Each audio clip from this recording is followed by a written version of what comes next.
So I know I made a big video already that was connected to this, but I wanna really bring it together for sampling distributions. So if you will, go into the multimedia library and choose chapter 6.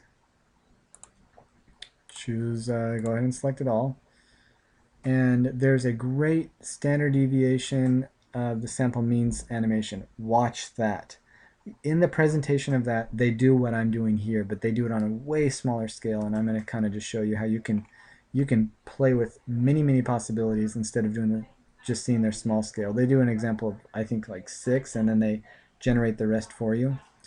Um, I'm going to suggest you go to the Java applet sampling distributions, and I'm going to go and try and click on that, see what happens. So it opens here. Now this is actually a copy. I mean, as far as I can tell, it's a direct copy from Rice University's simulations pages. So you might just put into Google Rice University simulations or statistics, and it'll give you a bunch of these examples. This looks okay. I don't think it's as pretty as it doesn't have as much available as what Rice University has. In fact, I'll just show you theirs. Theirs looks like this. It's a little bit smaller. Um, Pearson's is like this, but it is really just a direct copy. Okay, let me show you what it does. It demonstrates how the central limit theorem works by helping you understand how sampling distributions work and letting you actually see which ones target the population parameter and which ones don't. And the handout that I promised you in the other video is located in the Dropbox. It's called Table 6-7. It's from the 10th edition. Unfortunately, it's a small image, so it's not as good printed, but it's pretty dang good for the digital copy because you can just enlarge it like I'm doing here. And they did a sample of a population that only has 3 items in it. Now that's not very realistic, but it's hard to do anything bigger. In the homework, you have to do examples of populations that were size 4, and I think that's the biggest I've ever got, because if you're doing samplings of size 2, and there's 3 items, then you're going to have 2 to the third, in other words, 8 samples to look through, these independent samples. If there are 4, then you have 2 to the fourth, which are 16. So you know that starts to get big. And if you did bigger sample sizes like 3, then it would be 3 to the third or 3 to the fourth or whatever. So go ahead and look through this table. It's called Table 6-7 from the 10th edition, but it shows you how the means, sampling distribution of sample means, will target the population parameter, the variances, and the proportions, because those are unbiased estimators. And that was part of what you're supposed to learn from section 6.4.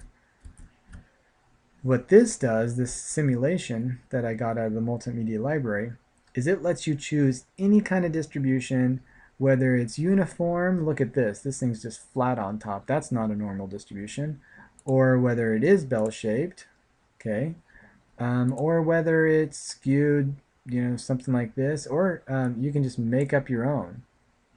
You can, let me just go down to custom. You can just make up whatever distribution you want. Now remember, the central limit theorem said that if the sample size is greater than 30, or if the original parent population is normally distributed, we get that the mean of the sampling distribution of sample means will target the population mean, and that the standard deviation of the sampling distribution of sample means will only be off by square root of n. So we just divide by the square root of n, and we'll be able to figure out what the standard deviation of that new distribution is. So play with it, but I'll go ahead and start out with something simple like the uniform distribution. And here's, they're going to do what that table did, but they're going to do it in a simulation for way more numbers. So this is like saying we have 50 numbers basically, and a pile on top of that. So let's take samples of size 2, and I took 2 random samples from the parent population, and here's what their numbers are. They're somewhere down here, you know, like I don't know, 4 and 6, and you average those, and that turns out to be 5, and then we're going to mark that. Okay, so here's the sample mean, and here's the sample median, which for sample size 2 would be the same. Okay, then we'll do it again, and again, and again, and again, and again. And each time we're randomly taking 2 items from the parent population, because what the theorem says is that you should be able to do it for all samples of size n equals whatever. And we're doing all possibilities of, well, we're going to simulate all possibilities of sampling size 2. So you work that out, and here's the mean, and then that would be put right there, and then here's the median. The median's about right there. Okay, well, actually it should be the same, so I wonder why those arrows are separate.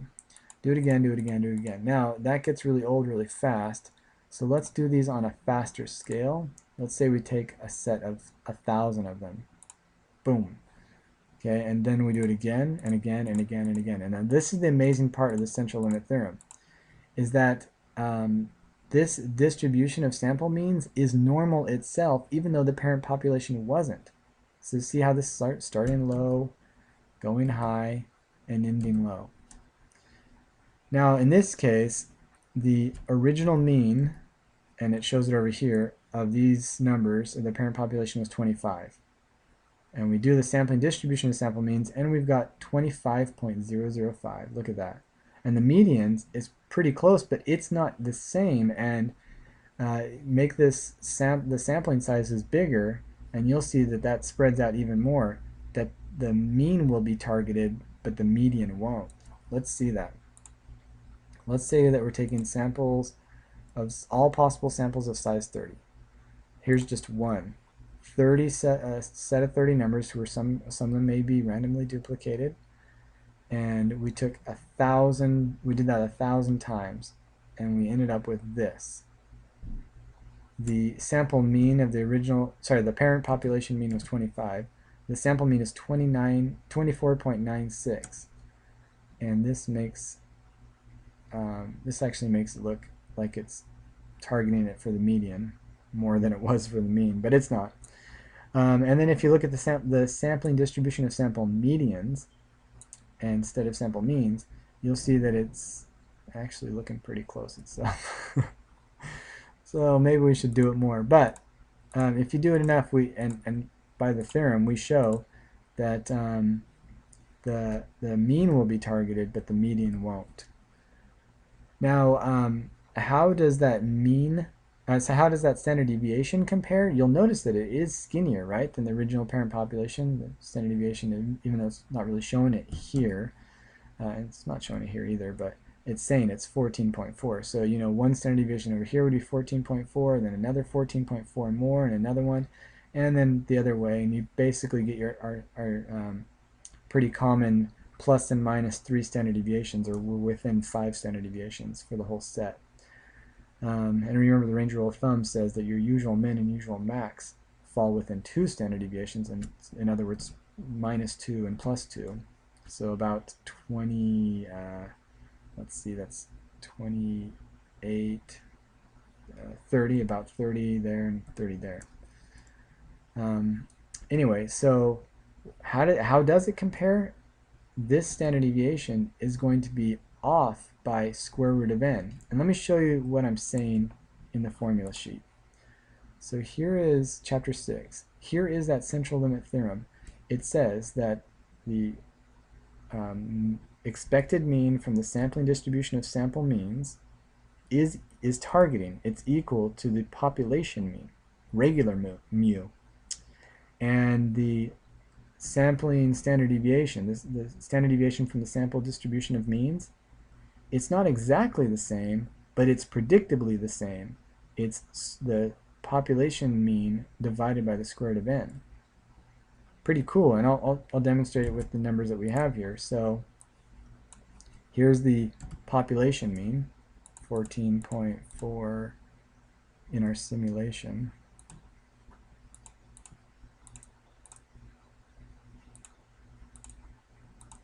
And I'm dividing that by the square root. So let's put down what the number is, 2.6.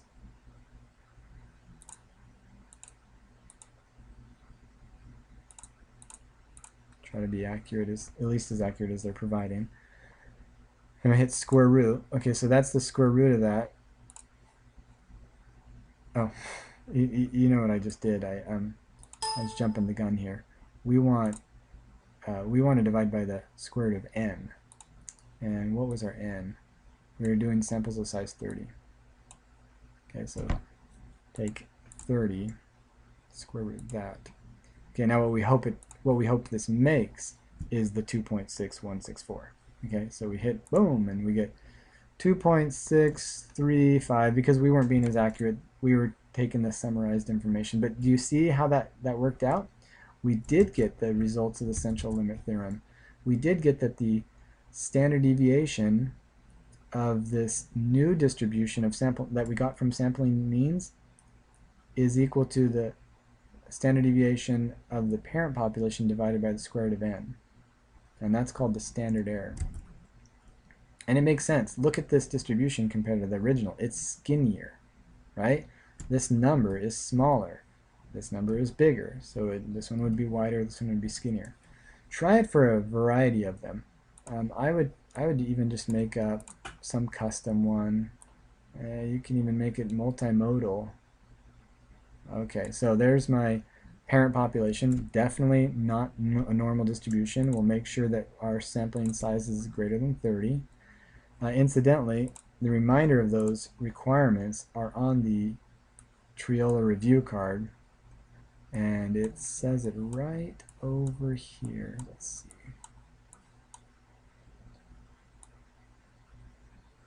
It says for the central limit theorem, a sample size increases the sample means approach the normal distribution, and we get that the the expected mean of the sampling distribution of sample means is equal to the population mean, and then that other result. But if you come down here to the third page of the review card, to be able to do this, we need our, this is kind of just a reminder, we need our original parent population to be normally distributed, or we need to have that the sample sizes are greater than 30. So let's make them 50, and then let's do first possibilities one at a time. I just grabbed 50 of those numbers, and mark its mean. Mark the mean of those 50, and mark the median. You see how the median and mean are different now. Do it again. Mark mean, mark median. Again. And again. And it's starting to take way too long, so we go, let's do 1,000 at a time. And again, and again.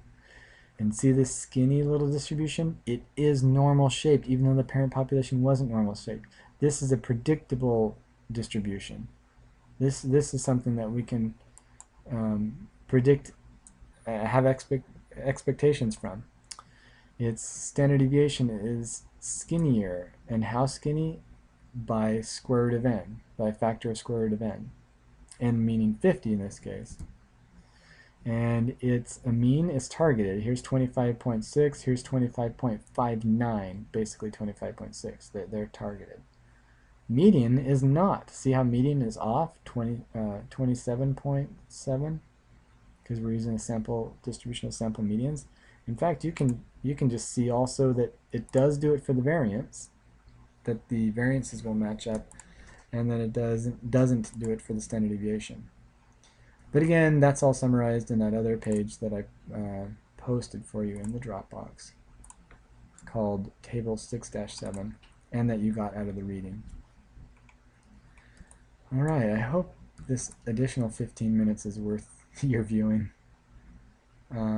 Some of these are biased estimators, some of these are unbiased estimators, but most importantly, if we take sample distributions as sample means, the central limit theorem shows us that that population, the new distribution that you create from all those sample means of all samples of size n, will be normal in and of itself. It'll have a normal shape, and it will have the same mean as the original parent's mean, and its standard deviation will be only off by a square root of n. I know it seems weird, but that's perfect because that's something that we can predict. That's something that we can expect. And then after you start using the central limit theorem, it's way easier.